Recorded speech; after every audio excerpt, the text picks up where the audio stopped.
Hello, patriotic Kenyans, and welcome to this particular session of our review of the BBI report and the report of the Steering Committee on Implementation of the BBI.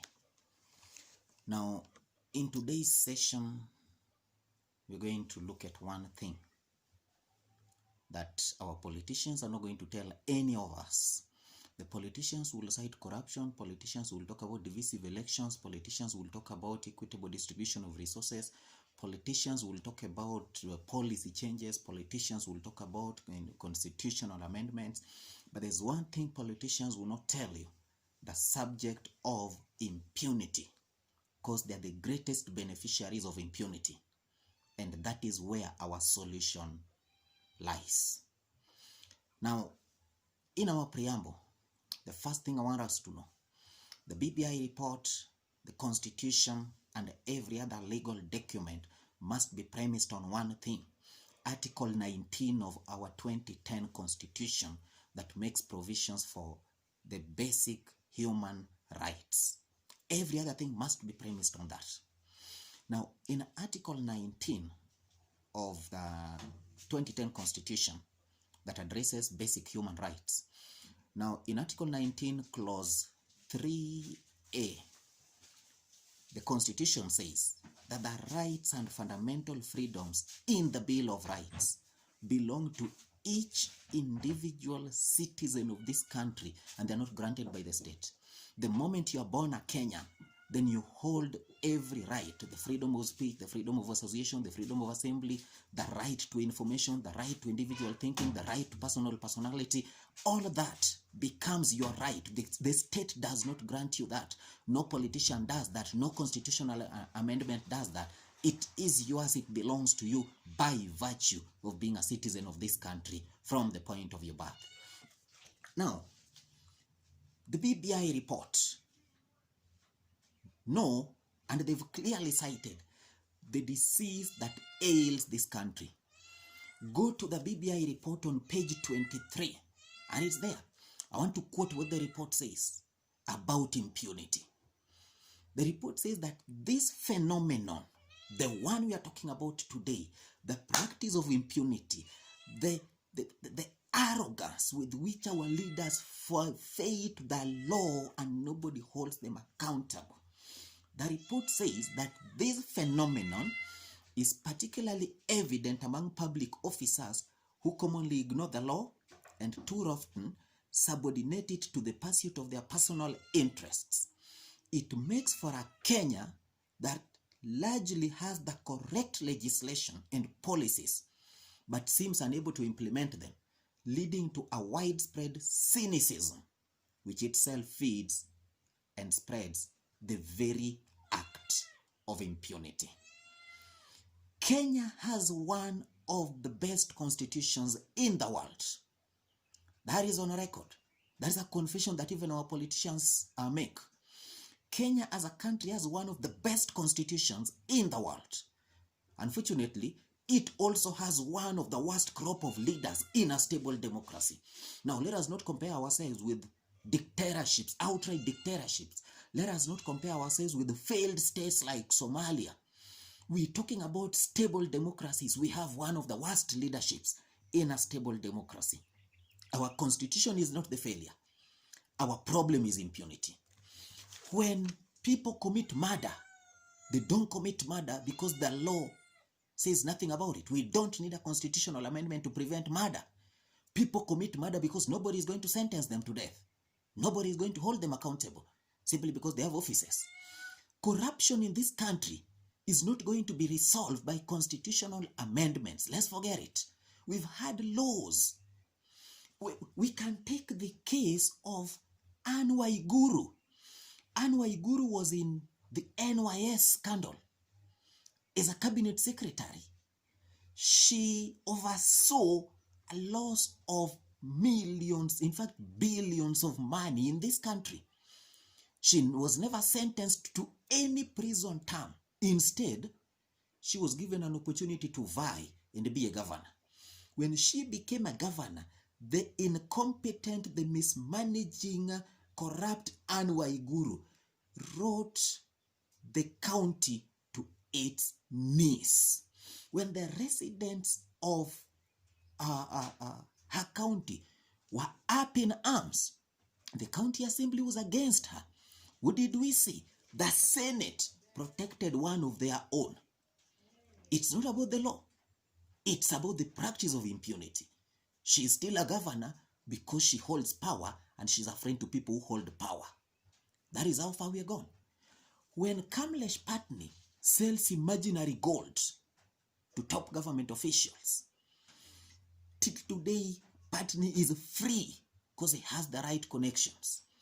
When Atur Margarian and Atur Sargasian get into the country, they might have come in through corrupt means, but we know they came in through their links with Mary Wamboi. Everybody knows this. They came in through their links with the top government connections. Now, the very government connections, when they discovered their identity was going to be revealed, the Sargassians and the Margarians had become too big for their control. The two were bundled in a plane and flown out. When the Standard newspaper aired, when the Standard Media Group aired an article on the same, and the Standard newspaper reported the same, the minister, the late John Mishuki, in his statement, he said, if you rattle a snake, be prepared to be bitten. He thought he was a snake. He felt he was a snake because he was too powerful for the law. And he did bite members of the fourth estate of this country.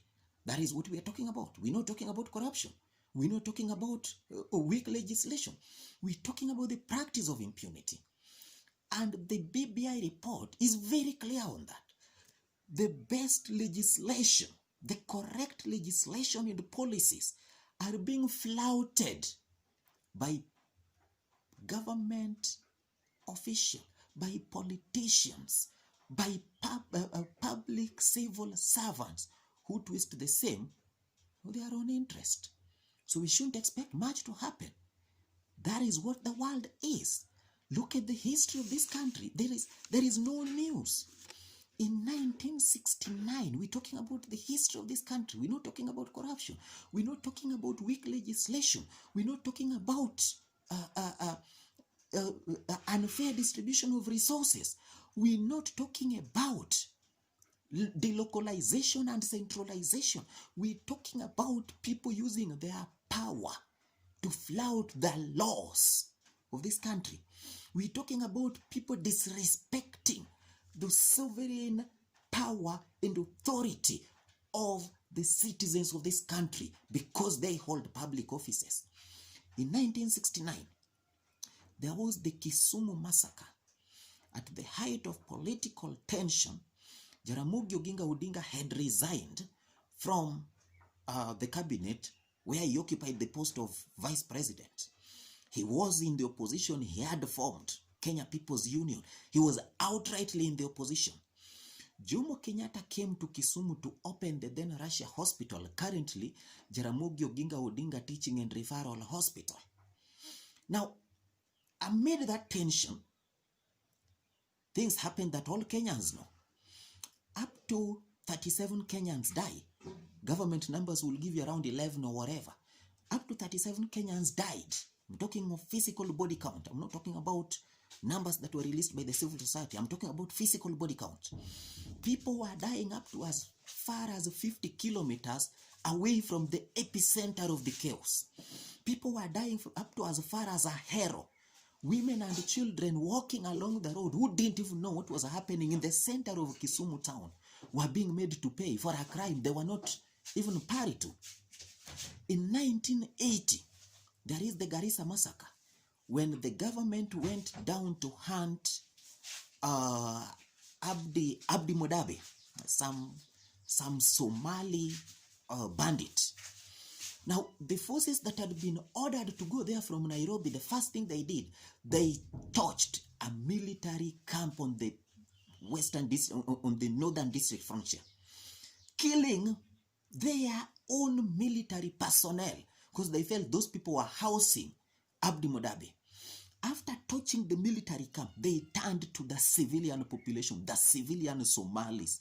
And the civilian Somalis were being made to pay for a crime they didn't know. Up to 3,000 people died because they were rounded up and taken to the pitch of Garissa Primary School, if I'm not wrong. I stand corrected, but I want to believe it was Garissa Primary School. Now, here these people were held captive without food, without water, for days on end. Up to 3,000 people died in Garissa. How long, how much more must people die for our leaders to be accountable? The law was very clear on murder. Somebody simply using and exercising his public office. Do you want to tell me that that is corruption? That is outright impunity. That is the practice of flouting the law because you have the power. In 1984, one of the darkest days in the history of this nation, in 1984, there came the Wagala massacre that began on 10th of February of that year. Now, when it began like the government implementing government policies.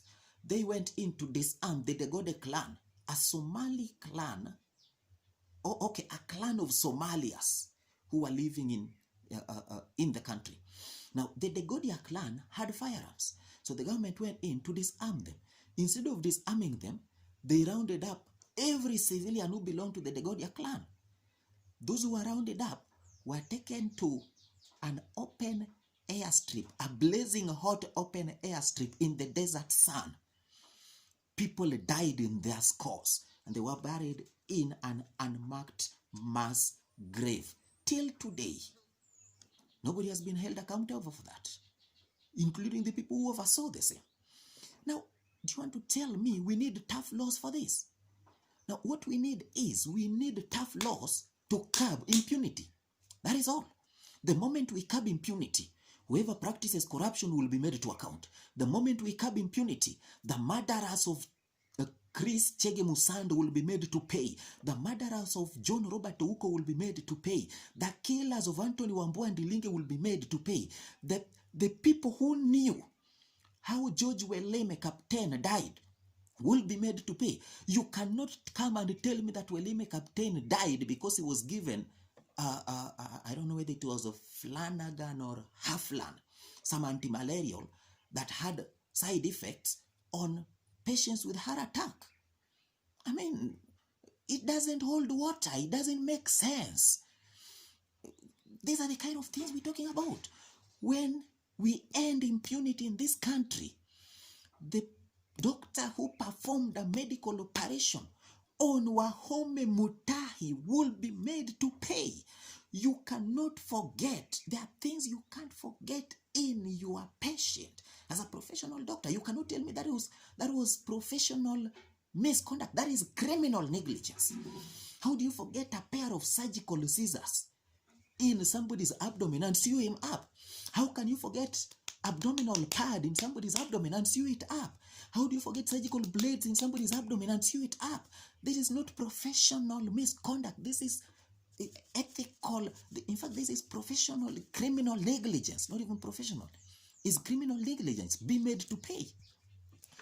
The solution to the problems that bedevil this country is one: end impunity. That is where our salvation lies. That is where our remedy lies. That is what is going to help this country. Now, it comes down to one thing. Where does the law fail us? I know that is a question Kenyans want to ask. I know that is something that politicians will always pretend to be answering Kenyans about. That is why every day politicians will come and tell you that they are amending laws to make life better. They are amending laws to empower institutions. They are amending laws to strengthen democracy. They are amending laws to secure constitutionalism. Where has the law failed us? The law has failed us at one point: the practice of impunity. Why do I say this? Back to the BBI report. Page 23. Page 23 of that report is a very big page for the citizen of this country. And I would urge every member of this country, every conscious, literate citizen, please get the BBI report. and read page 23. Page 23 says, I want to read an excerpt from the page. Just as dangerous as impunity is, so is the shaping of the law by specific interests that use it to reshape in their favor competition in our economy.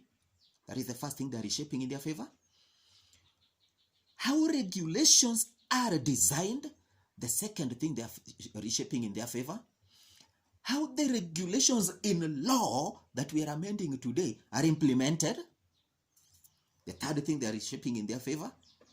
And even how budgeting and use of public resources are undertaken. Now my question comes to you. Do we need a constitutional amendment? Do you need to amend the constitution that will be reshaped so that it favors somebody in how the constitution is implemented? Then what's the essence of it? Let's stamp out impunity. Let us bind these people's hands so that they cannot keep reshaping these things day and night. Constitutional amendments in this country have always been about the interests of particular individuals on a particular axis of the politics of the day. For how long do we become victims to the politics of the day where beneficiaries are a few egocentric individuals? We have to end this. Impunity must end. Let's have the rules of the game reigning supreme and not the players of the game designing their rules. You cannot have a politician who's practicing impunity recommending to you what the right law is. It's paradox. It's a sham. That's where the law fails. Now let's look at where our country has come from. Let's look at the history of political assassinations in this country. It's not a lack of law. It's a twist of the law. When Pio Gama Pinto died in 1965, the authority of the day went to Kangemi and picked a vegetable vendor who had just come from Kikomba. This guy was convicted for a murder that he had not even known had taken place. Was there no law? There was a law that was used to convict this man, but it was twisted to favor the government of the day, the imperialist, capitalist government of the day that didn't want to see the socialist Pio Gama Pinto walk alive on earth. 1969, Joseph Thomas Mboya gets shot dead along Government Road, what is currently Tom Mboya Street in Nairobi, in broad daylight. What happens after that? Nation Isaac Njenga gets convicted for the murder. Yes, he was an accomplice in the murder. He was a participant. He didn't pull the trigger. That should go to Kenyans as a fact. Njenga didn't pull the trigger. The revolver that fired 2 shots, which killed Tom Mboya, belonged to the GSU of this country. Wait a minute. Did I say the GSU? That is what I said. The Kiambu Mafia,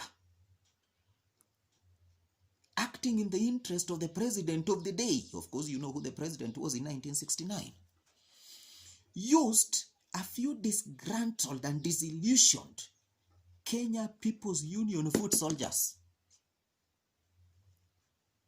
They say the government eats its own children, or revolution eats its own children. Now watch this. Tom Mboya has served Kenyatta's KANU regime faithfully. The KANU regime is turning against Mboya, getting disgruntled Kenya People's Union foot soldiers, being recruited by the Kiambu Mafia, names that are on record, names that are in public domain, using them to assassinate Mboya in broad daylight. Who went to the gallows? Nation Njaga was convicted by Justice S.K. Sajdeva and sent to hang around November. Was there no law? There was a law that was used to convict Njenga. There was a law that was used to sentence Njenga to death. There was a court on which S.K. Sajdeva sat when he was sentencing Njenga to death. The thing is, somebody twisted the law so that it could face away from him. and kill Njenga. Njenga asked a question. Why can't you go for the big man? That is the question I want to ask you, Kenyans. Why don't you reason away from the influence of the big man? The big fish will not fight for your interest. The big fish are fighting for their interest. Let's move on. In 1975, J.M. Kariuki gets assassinated in March. A parliamentary commission is formed to investigate the same. It comes up with the names and evidence. The report is presented to Kenyatta on the very day that it was supposed to be presented to Parliament. Now, the commission that was led by Elijah Mwangale and Martin Shikuku had two options, because Kenyatta told them this is not going to the House this way. It's not going to be presented. Why? For as long as you're going to name Mbiyu Koinange in your report, for as long as you're going to name Waruinge Dhuo in your report, then you are saying that I, Jomo Kenyatta, was a part of the murder. So it cannot go. They had two options: forfeit the presentation or delete the two names and have it presented. Go to Parliament Library today. The official report in Parliament has two blank spaces where the names of Mbiyu Koinange was deleted, where the name of Waruinge Dhuo was deleted. Is that the Kenya we want? Is it the Kenya we have? Yes, it is the one we have. Are we going to correct it by amending laws? No. We can only correct it by weakening Jomo Kenyatta so that he cannot order the deletion of the two names.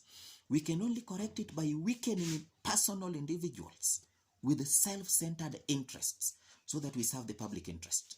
It's not going to be weakened. It is not going to be sorted through constitutional amendments. The only amendment we need is one that would stamp out impunity. In 1990, Kenya's Foreign Affairs Minister dies. Let me say disappears, because that is what Kenyans were told. A few days later, his body is found near his Koru home. It was official. Dr. John Robert Ouko had died. People have been named. People have defended themselves. But there is one thing that is clear on record. John Troon came into this country flying in from Scotland Yard to investigate the same. He was given a couple of weeks, and when he began to make headway, when John Troon got evidence, when John Troon had names, including the then Nakuru DC, John Anguka.